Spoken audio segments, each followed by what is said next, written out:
इससे निकलते सबसे ज्यादा क्या होता है, प्रॉब्लम क्या आता है, परमाणु बम फटता है तो यहाँ पर इसमें सबसे बड़ा जो प्रॉब्लम आ जाता है, इससे एक्सरे निकलने लगता है।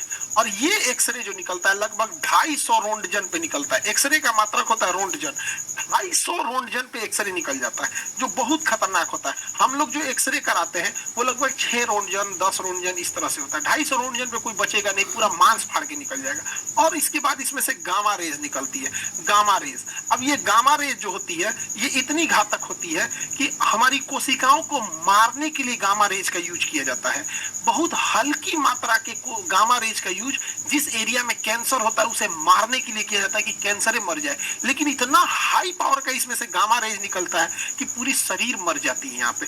तो ये दो ही खतरनाक रेडिएशन होती है। और सबसे ताज्जुब की बात यह है कि ना हम लोग गामा रेज को देख सकते हैं, गामा रे भी हमें नहीं दिखाई दे सकता है और ना ही हमें एक्सरे दिखाई दे सकता है, तो हमें दिखेगा ही नहीं। अचानक आर पार होकर मर जाएगा आदमी यहाँ पे।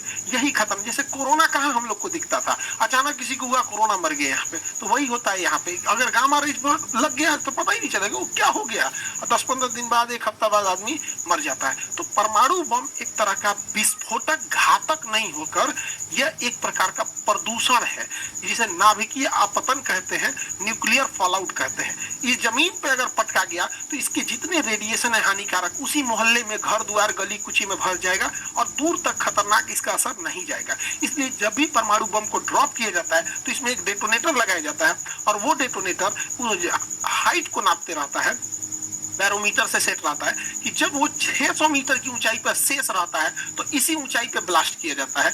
कभी भी जमीन पे ले आके परमाणु बम को नहीं ब्लास्ट किया जाता है। तो जापान और हिरोशिमा पे भी जो गिरा था वो 600 मीटर की हाइट पे गिरा था ताकि मैक्सिमम तबाही हो सके और उसका रेडिएशन पूरे चारों ओर फैल जाए और इसका असर 30,000 साल तक रहता है। ये नहीं कि आज परमाणु बम फूट गया तो कोई दिक्कत नहीं, इसका असर रहेगा 30,000 साल तक।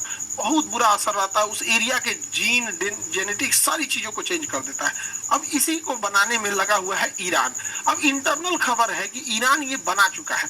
जैसे भारत भी परमाणु बम बहुत पहले बना लिया था, लेकिन उचित समय नहीं आ रहा था परीक्षण करने की, पॉलिटिकल क्लियरेंस नहीं मिल रही थी। अटल बिहारी वाजपेयी के समय तो पूरी तरह से पॉलिटिकल क्लियरेंस मिल गया। उसी तरह ईरान लगभग बना चुका है और उसके बनाने में हेल्प किया है तो रूस ने हेल्प किया है, क्योंकि रूस को पता है कि अगर ईरान चला गया तो फिर रूस के लिए खुला समर्थन करने वाला कोई देश नहीं आएगा, क्योंकि भारत बैलेंस करके चलता है, चीन को दुनिया से मतलब ही नहीं है। तो ईरान और ये बैलेंस इसको रखना जरूरी है। अब ये ईरान अगर परमाणु बम बना भी लिया है तो उसका सबसे बड़ा दुश्मन इजराइल है। अब इजराइल के पास आयरन डोम है, अगर ये मिसाइल में भर के मारेगा भी तो इजराइल मार के गिरा देगा।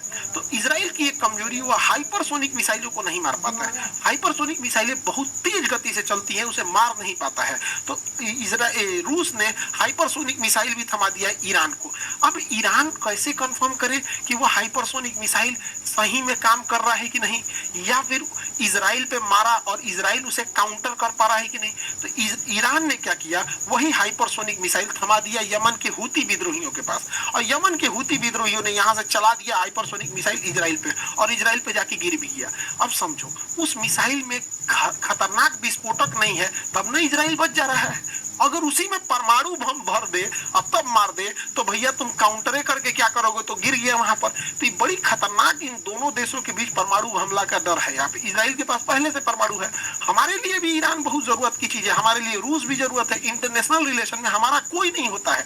जब हमारे ऊपर ताज होटल पे हमला हुआ, अजमल कसाब ने नंगा नाच करा दिया था मौत का वहां पर, और तबाही हो गई थी। आपको जान के ताज्जुब होगा, इजराइल ने अजमल कसाब को आतंकवाद की श्रेणी में नहीं डाला था। और वो डाला कब, इस साल डाला है, जब उसके यहाँ पड़ा है तब।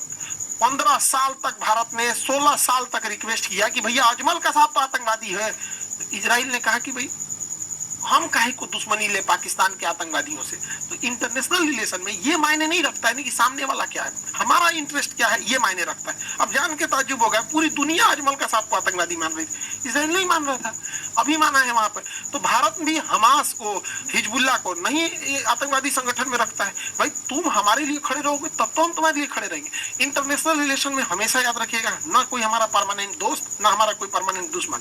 नरेंद्र मोदी जब गुजरात के चीफ मिनिस्टर थे तो अमेरिका ने उन पर ये गुजरात दंगों का एलिगेशन लगा के अमेरिका में घुसने में प्रतिबंध लगाया था, कहता वीजा ही नहीं देते हैं यहाँ पे।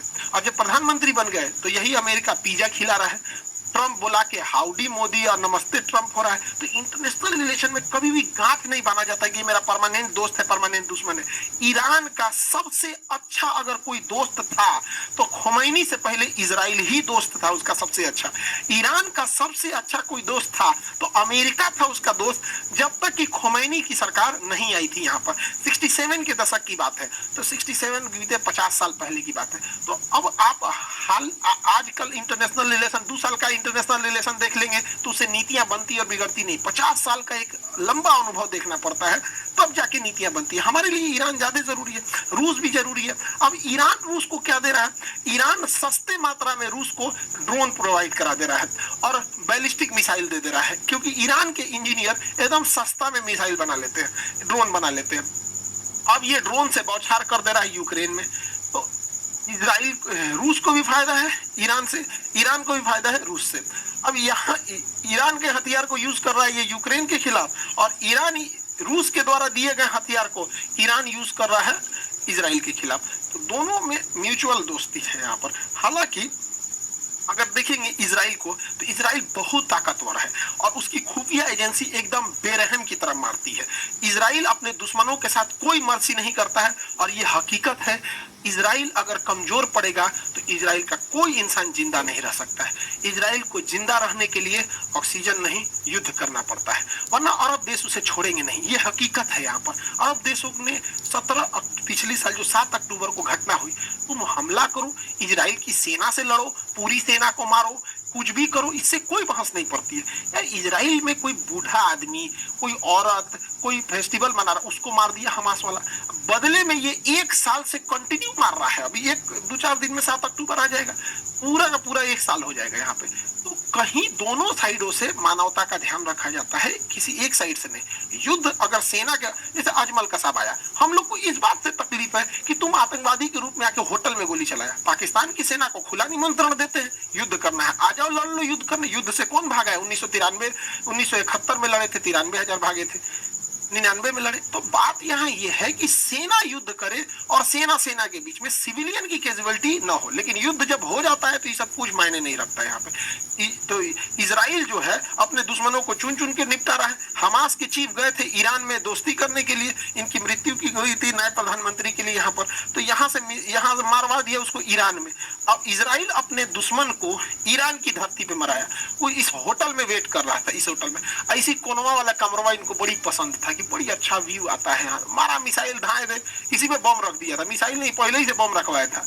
और इनको ना 3 बड़े कमरे थे यहाँ पर, एक इस साइड वाला कमरा था, एक इस साइड वाला, एक सेंटर कमरा, तीनों में बम रखा था।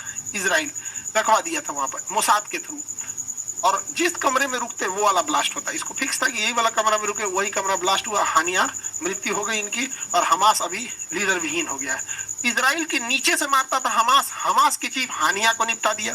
इजराइल के ऊपर लेबनान से मारता था हिजबुल्ला के चीफ नसरुल्लाह को मार दिया।